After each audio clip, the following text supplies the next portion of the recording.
चला तर मग आज रेस्टॉरंट सारखं पनीर चिल्ली किंवा चिल्ली पनीर काही म्हणता तुम्ही ते आज कसं बनवायचं ते मी तुम्हाला सोप्या पद्धतीने घरच्या घरी रेस्टॉरंट सेट कसं बनवायचं ते मी आज तुम्हाला सांगणार आहे. इथे मी पनीर घेतलेले आहे, कांदा घेतलेला आहे, मिरच्या कापून घेतलेल्या आहेत बारीक, ते कॉर्नफ्लॉवर घेतलेला आहे, इथे लसूण घेतलेला आहे खिचून, शिमला मिरची घेतलेला आहे, टमाटर घेतलेला आहे, सोया सॉस घेतला आहे आणि अद्रक पण थोडंसं खिचून घ्यायचं आहे, ते मी दाखवायला विसरली.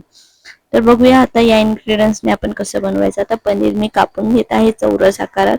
तर बघू शकता पनीर म्हटल्यानंतर माझा मुलगा पण इथे आला बघायला. फार आवडतं मुलांना सुद्धा. हॉटेलमध्ये तुम्ही केव्हाही जाता तर स्टार्टर तर तुम्हाला लागतंच. तर आता तुमचा खर्च वाचवणार आहे मी. हॉटेलसारखं रेस्टॉरंटसारखं एकदम तुम्ही घरीच पनीर चिल्ली बनवू शकता. इथे बघू शकता तुम्ही पनीर कसं स्क्वेअरमध्ये कापला गेलेला आहे. तर आता हे वेगळ्या ताटात घ्यायचं आहे. तर यावरती आपल्याला कोटिंग करायची आहे. इथे तिखट लाल मिरची पावडर घालत आहे थोडंसं, त्यानंतर चवीनुसार मीठ घालत आहे, नंतर इथे काळी मिरी पावडर घालत आहे, ते कॉर्नफ्लॉवरचं पीठ घालत आहे 4-5 चमचे आणि ह्याला आता टोस्ट करून घ्यायचं आहे. हाताने हलवायचं नाहीये. हाताने हलवलं तर पनीर तुटण्याची शक्यता आहे. टोस्ट केल्याने सगळीकडे हा मसाला लागतो असं हे हलवायचं आहे. ह्याला टोस्ट हा प्रकार म्हणतात. इथे गॅस चालू केलेला आहे आणि पॅन ठेवलेला आहे आता गॅसवरती.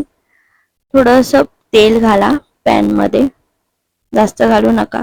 आणि आपल्याला हे टोस्ट केले आता हे मसाला लावलेला पनीर आपल्याला हा आता थोडासा फ्राय करून घ्यायचा आहे. तर मध्यम आचेवरती गॅस एकदम मध्यम ठेवा आणि त्याच्यावरती चारी बाजूने फ्राय करून घ्या मस्तपैकी. ह्याच्याने आपलं पनीर वरून एकदम क्रिस्पी, आतून एकदम नरम मस्त बनणार आहे. तर हा व्हिडिओ पूर्णपणे बघा.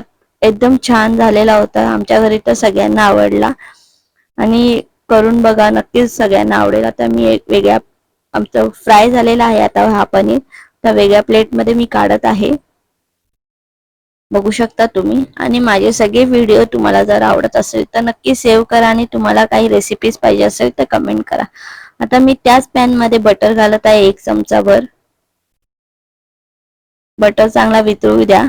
त्यानंतर चांगलं मिक्स करत आहे पॅन मध्ये बटर सगळीकडे. नंतर मी इथे अद्रक घातलेला आहे खिरसलेलं 1 चमचाभर. 1 चमचाभर लसूण घातलेला आहे. आता मिरची घालत आहे. हे चांगलं बटर मध्ये फ्राय करून घ्या मस्तपैकी. चांगलं मिक्स करून घ्या. ते मी कांदे घेत आहेत, आता कांदे घालत आहे, शिमला मिरची घालत आहे. तुम्ही कांद्याची पत्ती सुद्धा इथे घालू शकता. तर मी अवॉइड केलेलं, माझ्या घरी जास्त कोणाला आवडत नाही कांद्याची पत्ती, तर ती तुम्ही घालू शकता त्याच्यात. चांगला आता हे कांदा आणि शिमला मिरची मिक्स करून घ्या मस्तपैकी. त्यानंतर इथे मी टमाटर घालणार आहे आता. तर इथे टमाटर घेतलेले आहेत आणि हे सगळे कापताना एकदम मोठे मोठे तुकडे करा, बारीक करू नका. आणि तेही चांगलं मिक्स करून घेतलेलं आहे. आता थोडा वेळ 5 मिनिटं झाकण घालून ठेवा, म्हणजे वाफेने कांदा, टोमॅटो आणि शिमला मिरची चांगलं शिजेल वाफेने. त्यानंतर इथे टोमॅटो सॉस घालत आहे. इथे मी 5-6 चमचे टोमॅटो सॉस घेतलेला आहे, 4 चमचे सोया सॉस घेतलेला आहे ते, आणि चवीनुसार मीठ घालत आहे. आता इथे परत मी काळी मिरी पावडर घातलेली आहे थोडीशी, आणि तेही चांगलं मिक्स करून घ्या. आणि मिक्स करत राहा, जळणार नाही, खाली लागणार नाही काही. आणि मध्यम आचेवर करा. आता मी पनीर जे फ्राय केलेले होते ते घालत आहेत. ही रेसिपी अर्ध्या तासात होते. बाहेर पैसे न घालवता तुम्ही घरच्या घरी हे पनीर करू शकता. मला वाटतं जास्त खर्च सुद्धा होणार नाही आणि मस्त हॉटेल सारखं, खरंच हॉटेल सारखी चव लागलेली. आणि नक्की ट्राय करा आणि कमेंट करा केल्यानंतर की तुमची रेसिपी कशी बनलेली या पद्धतीनुसार, माझ्या पद्धतीनुसार. आता आपल्याला थोडंसं परत कॉर्नफ्लॉवर घ्यायचं आहे, पाणी घालायचं आहे त्यात आणि मिक्स करून घ्यायचं आहे. आणि हे आता कॉर्नफ्लॉवरचं पाणी आपल्याला त्यात घालायचं आहे, म्हणजे थोडंसं ग्रेव्ही तयार होण्यासाठी, आपल्याला थिक ग्रेव्ही तयार होते याच्याने. ते घालत आहे आणि ते चांगलं आता मिक्स करून घ्या.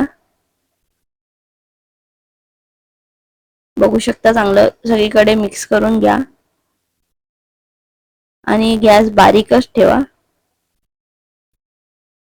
चांगलं मिक्स केल्यानंतर आपण आता हे पनीर चिल्ली आपलं रेडी झालेलं आहे आणि गरम गरम खा, मस्त टेस्टी, एकदम मुलांना सुद्धा आवडेल. पनीर म्हटल्यानंतर मुलांना फार आवडतं. तर आता हॉटेल सारखा हा पनीर चिल्ली रेडी झालेला आहे. तुम्ही आता प्लेटमध्ये घेऊन खाऊ शकता. तर मी प्लेटमध्ये काढत आहे, बघू शकता.